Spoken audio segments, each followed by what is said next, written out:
Cameron Davis stood outside Whitmore and Sons Fine Jewelry on Rodeo Drive in Beverly Hills, taking a deep breath before walking in. He'd spent the past 2 weeks researching engagement rings, studying diamond quality standards, comparing settings and styles, and narrowing down exactly what he wanted for his girlfriend Maya Chen. At 31 years old, Cameron had just experienced a life-changing moment. 6 days ago, his software company, Nexus Analytics, which he'd founded 7 years earlier in his small apartment with $12,000 in savings, had been acquired by Google for $340 million. After investor payouts and employee equity shares, Cameron's personal proceeds were $187 million. The acquisition had been announced publicly, covered in TechCrunch, Bloomberg, and the Wall Street Journal.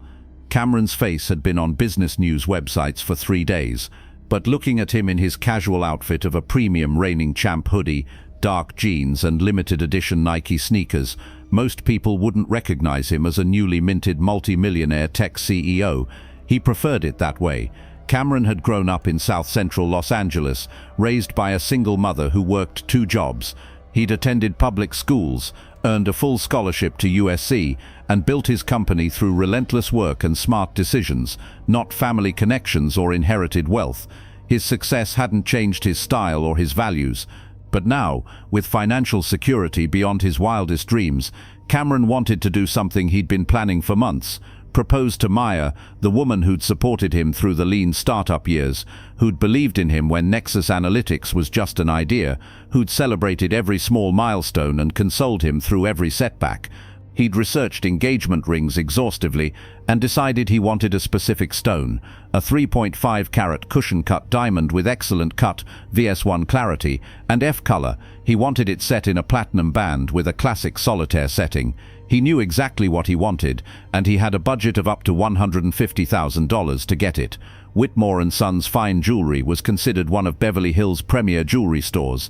Established in 1947, known for high-quality diamonds and custom designs, Cameron had called ahead to confirm they had stones in his specifications, and the person on the phone had assured him they did. What Cameron didn't mention during that call was who he was or his recent business exit. He wanted to be treated as a regular customer, evaluated on his actual interest in purchasing, not on his newfound wealth. It was partly a test, and partly because he'd heard stories from other successful black professionals about discrimination in luxury retail. He wanted to see how Whitmore & Sons would treat a young black man in casual clothes, inquiring about high-value jewelry. Cameron walked through the doors at 2:37 p.m. on a Wednesday afternoon. The store's interior was exactly what he expected from a high-end Beverly Hills jeweler: elegant mahogany display cases, sophisticated lighting that made the diamonds sparkle, plush carpeting, and an atmosphere of hushed luxury. 2 employees were visible. A younger woman, perhaps in her late 20s, was showing watches to an older white couple at the far end of the store. Behind the main counter stood an older man in an impeccably tailored suit, his silver hair perfectly styled, examining a diamond through a loop. The man looked up as Cameron entered. His eyes swept over Cameron with an expression that shifted from neutral to dismissive in less than a second. He set down the loop and crossed his arms, making no move to greet Cameron or approach him. Cameron walked to the main display case, where engagement rings were showcased. He began examining the pieces, noting the quality and styles. After a minute of being ignored, he looked up at the man behind the counter. "Good afternoon. I'm interested in looking at engagement rings, specifically cushion-cut diamonds in the 3 to 4 carat range." The man's expression suggested Cameron had just asked for the moon. "Those are quite expensive pieces. Are you familiar with diamond pricing?"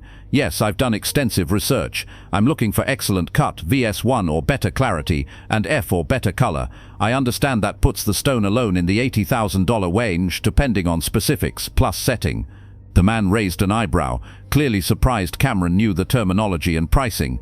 "And you're prepared to spend that amount?" "Yes, I have a specific budget up to $150,000 for the complete ring." The man's skepticism was palpable. "Mr.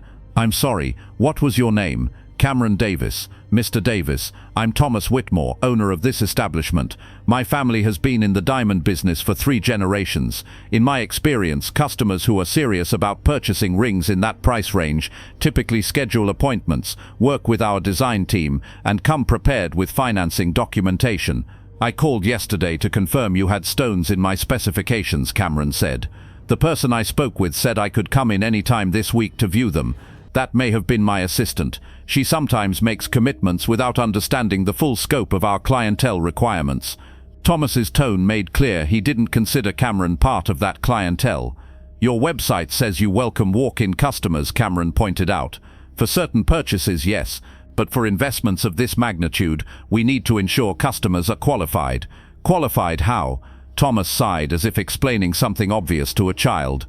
Mr. Davis, a $150,000 engagement ring is a significant purchase. It requires financial verification, credit checks in most cases, and frank discussion about whether such an expense is prudent for one's economic situation. I'm paying cash, Cameron said simply. Thomas's expression suggested he didn't believe this. Cash meaning you have $150,000 liquid?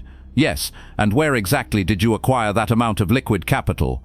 The question was intrusive and inappropriate, with undertones suggesting Thomas suspected illegal activity. Cameron kept his voice calm. From legitimate business income. Not that my source of funds should matter if I'm a paying customer. Thomas leaned on the counter. Mr. Davis, I'm going to be direct with you. This store caters to a very specific clientele. Established wealth, entertainment industry executives, professional athletes with financial advisors, people who understand the investment value of fine jewelry. I don't think Whitmore & Sons is the right fit for you. Based on what? You haven't asked about my budget beyond my initial statement. You haven't shown me any jewelry. You haven't made any effort to understand what I'm looking for. You've just decided I don't belong here. I've been in this business for 37 years. I can assess whether someone is a serious buyer. Thomas's tone had shifted from dismissive to hostile. And frankly, young man, I don't believe you have $150,000 cash to spend on a ring. Maybe you have some savings. Maybe you're thinking about financing. But walking in here in street clothes, no appointment, claiming you want to spend 6 figures on a diamond, that's not how serious buyers operate. Cameron pulled out his phone. Let me show you something. I'm not interested in whatever credit card limit you want to show me. It's not a credit card.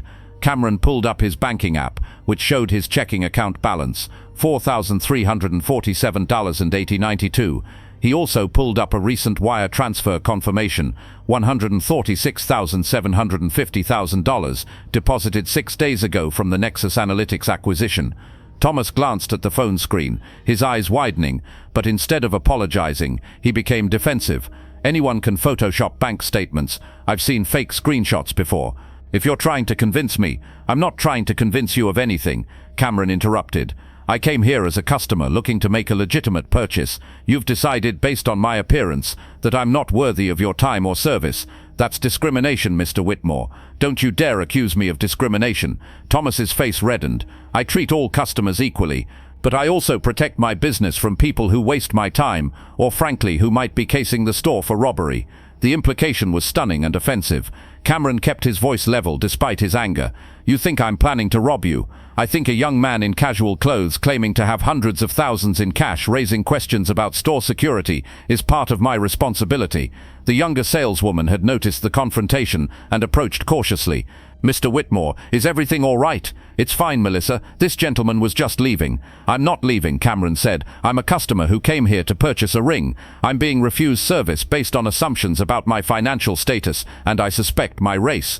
Race has nothing to do with this, Thomas snapped. I've sold to plenty of black customers, professional athletes, entertainers, people with established credit, people you deemed acceptable based on their fame, Cameron asked. So you'll serve black celebrities but not black professionals you don't recognize? Melissa spoke quietly. Mr. Whitmore, maybe we should just show him some rings. He seems serious about Melissa. Return to your customers. I'm handling this. Cameron pulled up another screen on his phone, a TechCrunch article from 4 days ago, with the headline, Google acquires Nexus Analytics for $340 million. The article featured Cameron's photo and detailed the acquisition. He turned the phone toward Thomas. This is me. I'm Cameron Davis, founder and CEO of Nexus Analytics. Google acquired my company 6 days ago. I'm not trying to rob you. I'm not photoshopping bank statements. I'm a legitimate customer with more than enough money to buy any ring in this store, and you've refused to serve me because you looked at a young black man in casual clothes and decided I didn't belong. Thomas stared at the article, his face going from red to pale. I didn't know. You didn't need to know who I was. You just needed to treat me like a customer. But you didn't. You questioned my finances, suggested I was committing fraud, implied I might be planning robbery, and told me to leave. Cameron put his phone away. "I'm going to leave now, but not because you told me to, because I don't give my money to businesses that discriminate against me. I'll buy Maya's ring somewhere else, somewhere that values all customers equally." He turned toward the exit, then paused and turned back.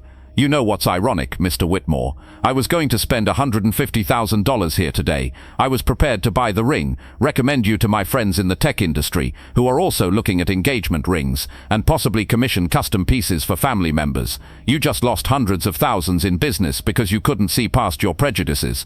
As Cameron walked out, he heard Melissa whisper urgently to Thomas, "That really is him. The Google acquisition was all over the news. Oh my God, you just turned away." Cameron didn't hear the rest. He got in his car, a modest Tesla Model 3 he'd had for 3 years, and sat for a moment processing what had happened.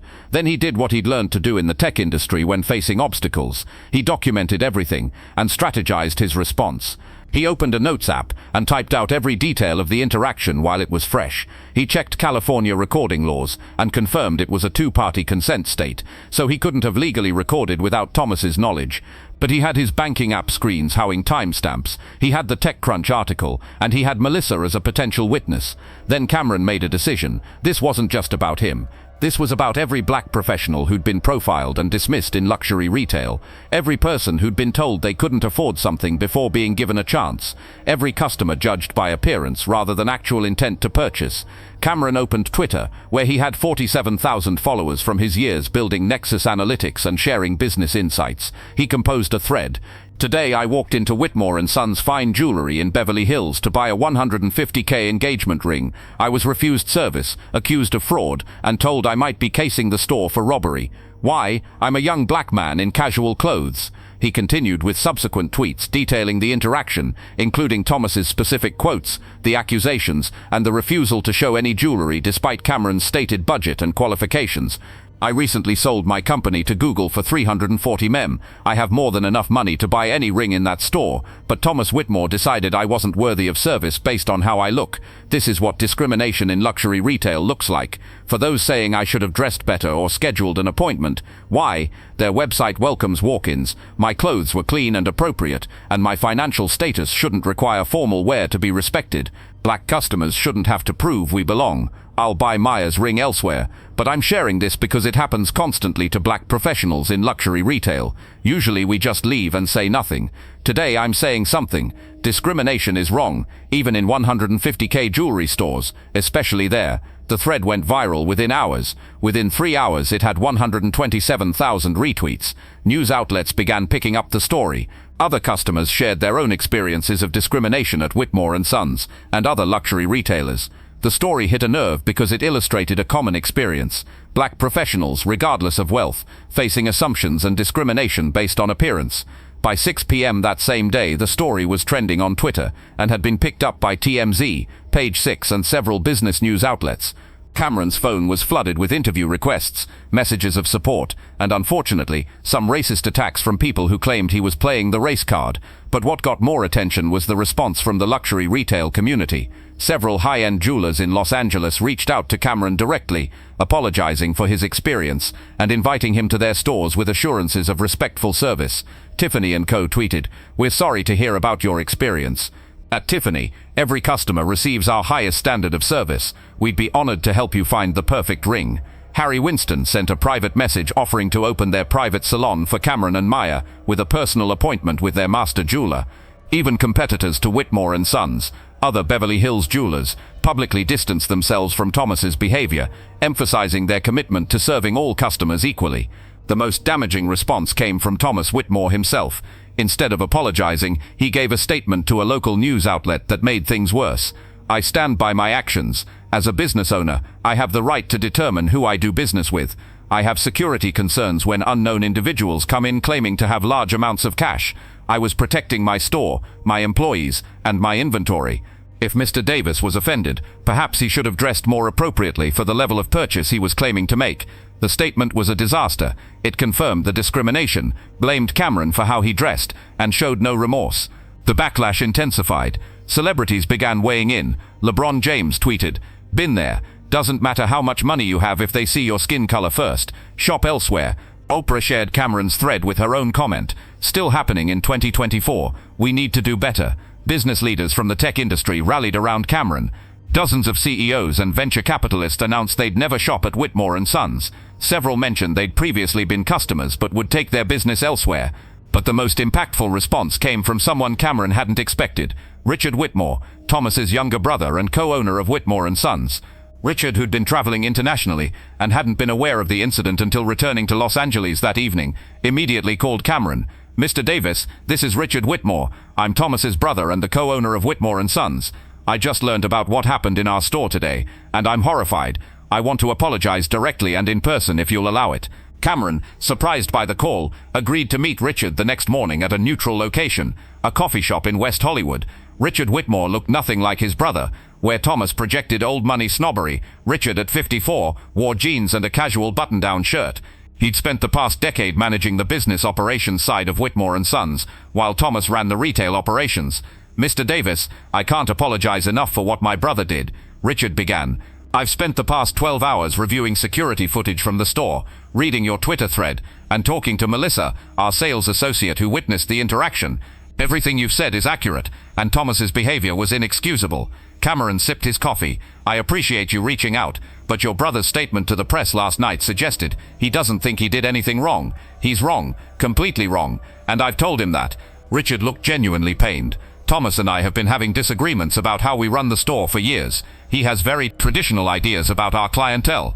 I've pushed for more inclusive marketing, diverse staff, and what I call blind service, where we treat every customer as a potential buyer, regardless of appearance. Thomas has resisted. Why? Because he believes luxury retail requires exclusivity. He thinks our brand value comes from being selective about customers.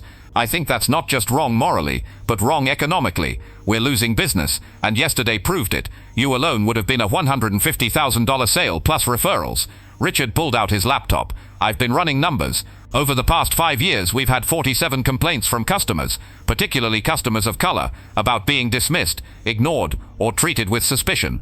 I never saw most of these because Thomas handled customer service, and he dismissed the complaints as unrealistic expectations." He showed Cameron a spreadsheet. Based on follow-up surveys, 31 of those 47 customers purchased jewelry elsewhere within 6 months. The average purchase was $67,000. That's over $2 million in lost sales because my brother profiled customers. "So what are you going to do about it?" Cameron asked. "I'm forcing a change in ownership structure. Thomas and I each own 50% of the business, but our operating agreement has a clause that allows either partner to buy out the other if there's an irreconcilable difference in business philosophy. I'm invoking that clause. I'm buying Thomas out." Cameron raised his eyebrows. "That's a significant decision. It's necessary. I can't run a business in partnership with someone who discriminates against customers and damages our reputation. Thomas will fight it, but the contract is clear, and given the public backlash, his position is untenable." Richard leaned forward. "But beyond the business restructuring, I want to ask what I can do to make this right with you personally. I know I can't undo what happened, but I want you to know that's not who Whitmore & Sons is supposed to be." Cameron considered this. "I don't need anything personally. I'll buy Maya's ring somewhere else. But if you're serious about change, make it systemic. Don't just remove your brother and continue business as usual.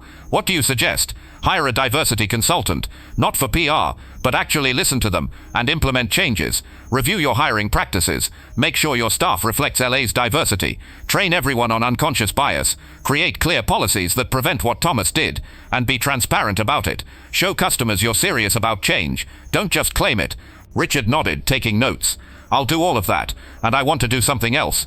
I want to create a scholarship fund in your name for students of color pursuing gemology or jewelry design, $50,000 a year, as a commitment that the next generation in this industry won't face what you faced." Cameron was surprised and moved. "You don't have to do that.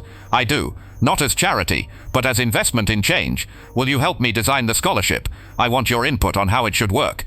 Cameron agreed.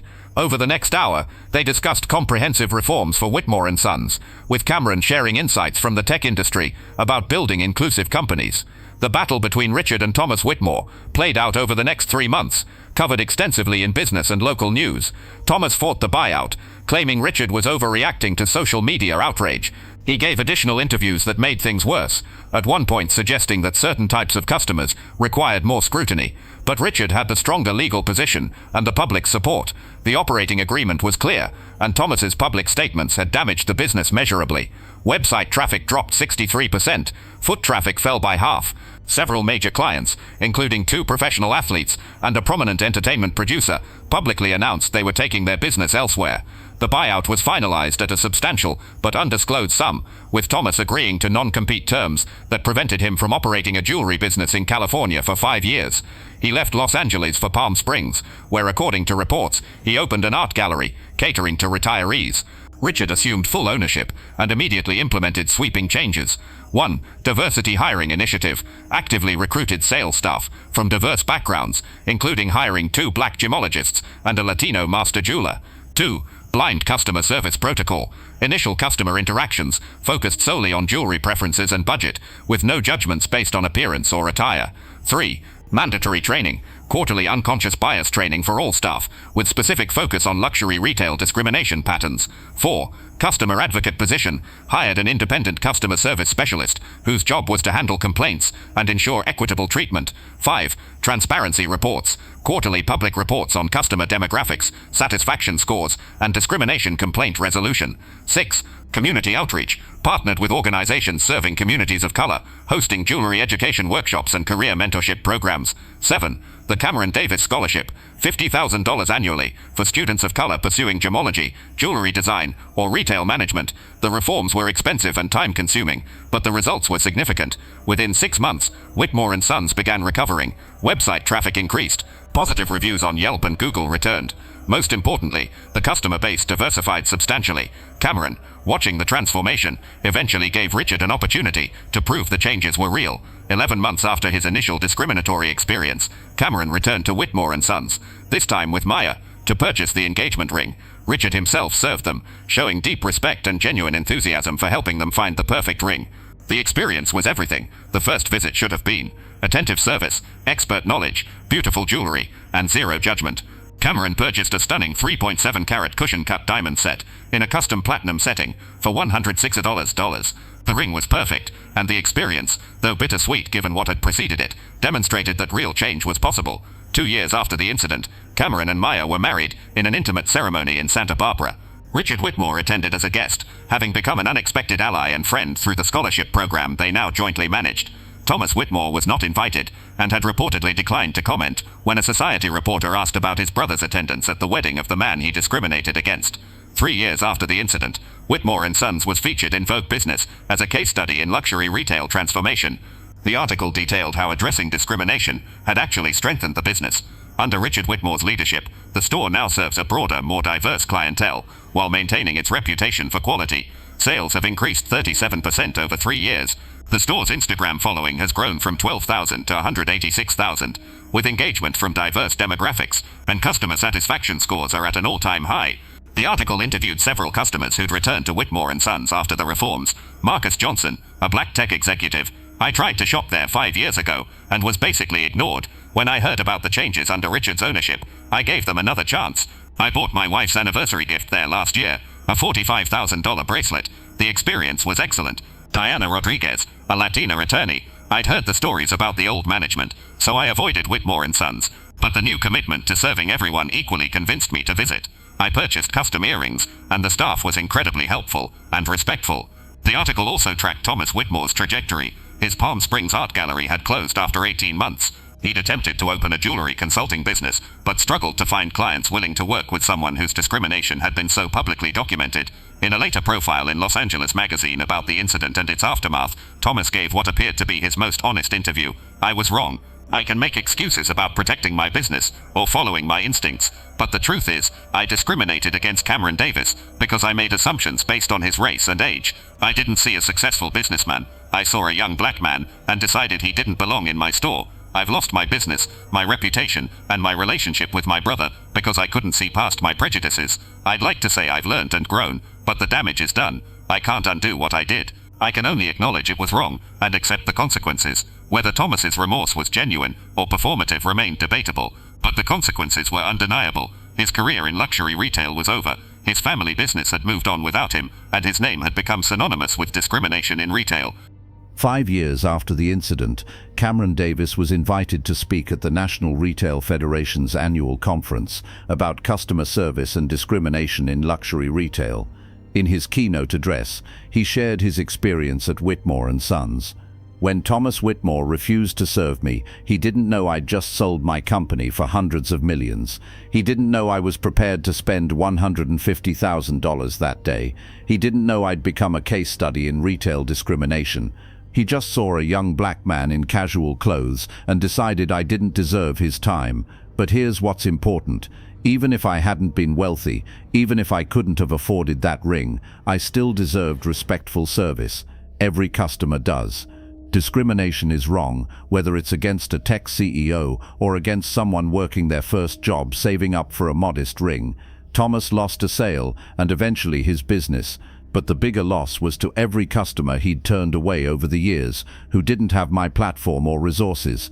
They just experienced the discrimination, felt the hurt, and moved on without recourse. Cameron continued. The transformation of Whitmore & Sons under Richard's leadership proves that addressing discrimination isn't just ethical, it's economically smart. Their business is more profitable now than it was before because they serve everyone equally. They've tapped into markets that luxury retail traditionally ignored. My message to retailers is simple. Every person who walks through your door is a potential customer. Judge them by their interest in your products, their questions, their engagement. Not by their skin color, their clothes, or your assumptions about their wealth. You'll be surprised how much business you've been leaving on the table. The speech was widely shared in retail industry publications and sparked renewed conversation about discrimination in luxury retail.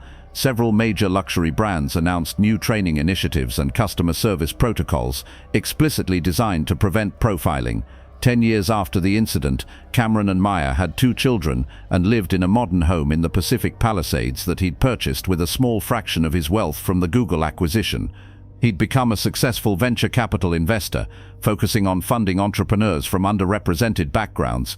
The engagement ring from Whitmore & Sons remained Maya's most treasured possession, not despite the troubled origin story, but because of how it represented the power of speaking up against discrimination and the possibility of real institutional change. Richard Whitmore had expanded Whitmore & Sons to 3 locations across California, maintaining his commitment to inclusive practices at all stores. The Cameron Davis Scholarship had supported 23 students over 10 years, several of whom now worked in the jewelry industry in various roles. And Thomas Whitmore had retired to Palm Desert, where according to mutual acquaintances, he lived quietly and avoided the jewelry industry entirely. Whether he'd truly learned from his experience or simply accepted his diminished circumstances remained uncertain. But what was certain was that Whitmore & Sons, once a symbol of discrimination in luxury retail, had become a model for how businesses could confront their discriminatory practices, implement meaningful change, and ultimately thrive by serving all customers with equal respect. The story had gone from a viral Twitter thread to a business case study, to a reminder that individual acts of discrimination, when publicly challenged, could catalyze institutional transformation. Cameron never forgot the feeling of standing in that store, being told he didn't belong, being accused of planning robbery, being dismissed before anyone bothered to learn who he was or what he wanted. That feeling drove his advocacy work, his scholarship program, and his commitment to ensuring the next generation of black professionals wouldn't face the same barriers. And every time Maya wore that engagement ring, now 10 years old and more meaningful with each passing year, it reminded them both that sometimes the most powerful response to discrimination wasn't revenge, but accountability, transparency, and the slow, difficult work of creating lasting change.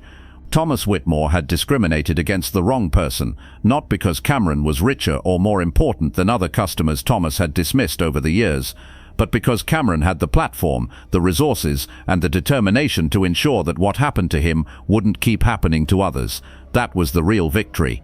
Not the viral thread or the business consequences Thomas faced, but the systemic changes that meant thousands of future customers, regardless of their race or appearance, would walk into Whitmore & Sons and be treated with the respect every customer deserves. Thank you very much for listening. Please let us know what you think of this story in the comments. Don't forget to like the video and subscribe to the channel. Turn on notifications so you don't miss any other videos.